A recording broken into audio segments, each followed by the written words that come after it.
महाविकास आघाडी राष्ट्रवादी काँग्रेस शरदचंद्र पवार पक्षाचे अधिकृत उमेदवार राजेसाहेब भाऊ देशमुख यांच्या निवडणूक प्रचारानिमित्त सिरसाळा नगरीमध्ये या सभेसाठी उपस्थित असलेले मंचावरील सर्व मान्यवर मंडळी आणि माझ्या सिरसाळा गावातील उपस्थित असलेल्या माझ्या वडीलधाऱ्या मंडळींना आणि तरुण भावांना,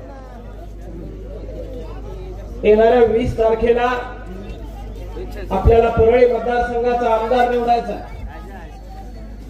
आणि या पुढच्या काळात या परळी मतदारसंघाचं भाग्य, या परळी मतदारसंघाचं भविष्य आपल्याला आपल्या एका बोटामध्ये असलेल्या ताकदीनं महामानव परमपूज्य डॉक्टर बाबासाहेब आंबेडकरांनी दिलेल्या अधिकारानं आपल्याला हे भविष्य लिहायचं.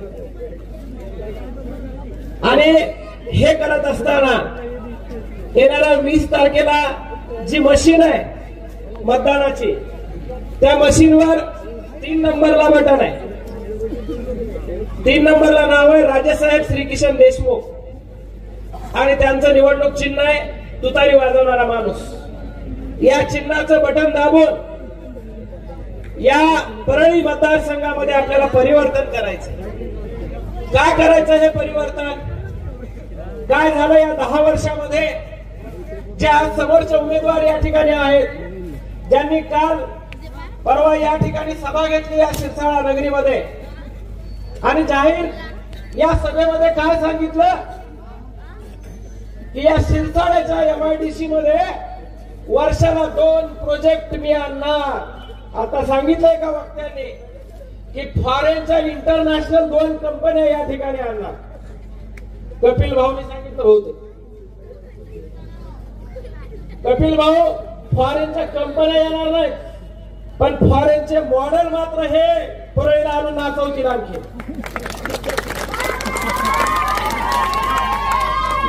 कारण तुमच्या आमच्या विम्याचा पैसा, तुमच्या आमच्या सोयाबीनच्या अनुदानाचा पैसा, तुमच्या आमच्या रस्त्याचा पैसा, तुमच्या आमच्या वाळूचा पैसा, तुमच्या आमच्या राखेचा पैसा दरवर्षी गणेश उत्सवामध्ये, गणपतीच्या उत्सवामध्ये परळीमध्ये कोणावर उधळला जातो हे संपूर्ण महाराष्ट्राची जनता पाहते.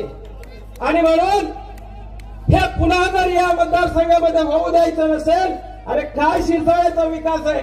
परवा रॅली काढली, अनवरभाईंनी जाहीर प्रवेश केला. सिरसाळ्यामधून आम्ही चालायला लागलो, नाकात धूळ, तोंडात धूळ, कानात धूळ. अरे काय विकास आहे. विकासाचं मॉडेल परळी मतदारसंघातलं सिरसाळा नगरी, जी या परळी मतदारसंघामध्ये परळीच्या नंतर सर्वात मोठं, सर्वात लोकसंख्या जास्त असणारं, सर्वात मतदान संख्या जास्त असलेलं आणि बाजारपेठ असणारं गाव म्हणजे हे सिरसाळा गाव आहे. परंतु इथली जर ही अवस्था असेल तर विचार करा ग्रामीण भागातली काय अवस्था असेल. आम्ही फिरायला लागलो, एकाही गावात रस्ता नाही. अरे सोडून द्या बाकीचं. त्यांच्या गावात ज्यांनी आतापर्यंत त्यांच्या डोक्यावर घेतलं, घरामध्ये फोटो लावले, त्या गावामध्ये 3-3 महिने पाणी नाही, रस्ते नाही, नाल्या नाही. अहो त्या हळमला गेलो होतो आम्ही.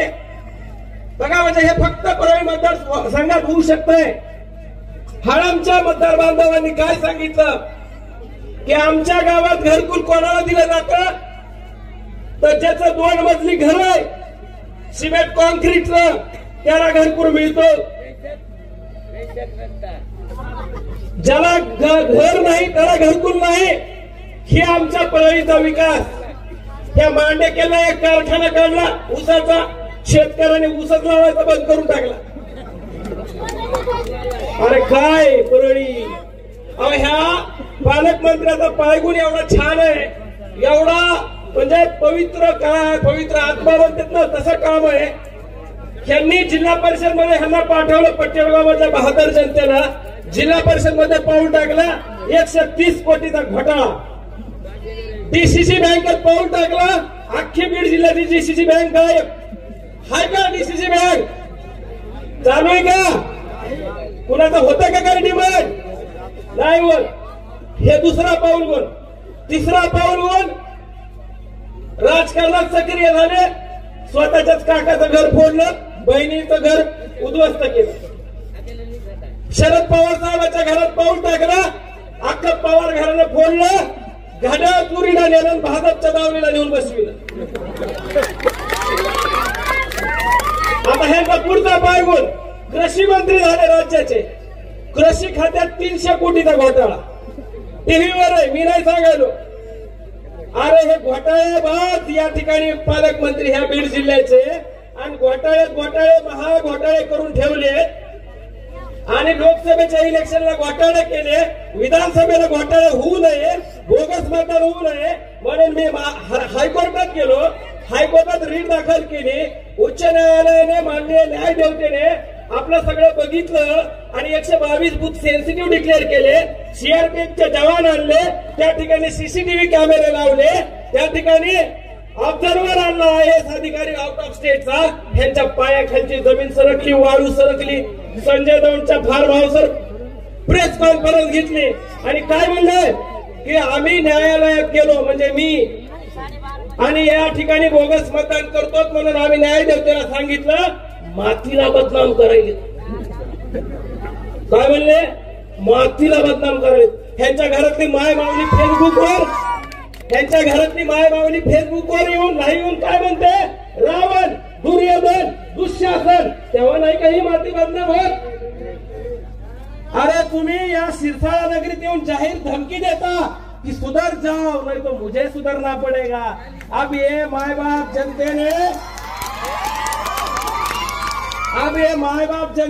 अब तय किया है कि अब आपको सुधरने का है, और ये माय बाप जनता आपको सुधारने वाली है आने वाले 20 तारीख को. आणि म्हणून माझ्या सिरसाळा नगरीतील माझ्या माय बाप जनतेला येणाऱ्या 20 तारखेला आपल्याला एक लढवय्या लोकनेता, एक अशा प्रकारे सर्वसामान्यांच्या सुखदुःखात येणारा, विकासाचं व्हिजन असलेला आणि कोणाच्याही अडचणीला धावून येणारे आपले राजेसाहेब भाऊ देशमुख यांना प्रचंड बहुमताने येणाऱ्या 20 तारखेला निवडून द्या.